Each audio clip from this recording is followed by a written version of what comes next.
Kejaksaan Tinggi Sumatera Selatan membongkar dugaan korupsi kredit usaha rakyat mikro dan pengelolaan aset kas besar pada 2022-2023 di sebuah bank di Kabupaten Muara Enim. Kasus ini melibatkan 3 pegawai bank, masing-masing seorang kepala cabang, penyedia pelayanan nasabah dan uang tunai, serta account officer.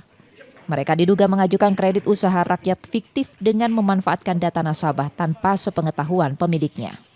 Untuk melancarkan aksinya, mereka bekerja sama dengan 4 perantara kredit. Cara tersebut akhirnya menimbulkan kerugian negara mencapai 11,6 miliar rupiah. Praktik korupsi ini terendus usai sejumlah kredit dinyatakan gagal bayar. Penyidik kemudian memeriksa 134 saksi dan menyita 2 alat bukti hingga menetapkan 7 orang sebagai tersangka.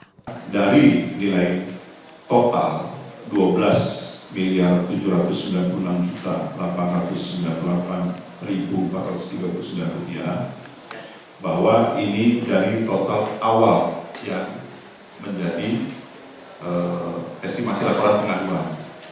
Namun setelah kita dalami dalam fakta yang perlu kami penyidikan, bahwa nilai yang diduga fiktif itu kurang lebih itu senilai 11,6 miliar rupiah.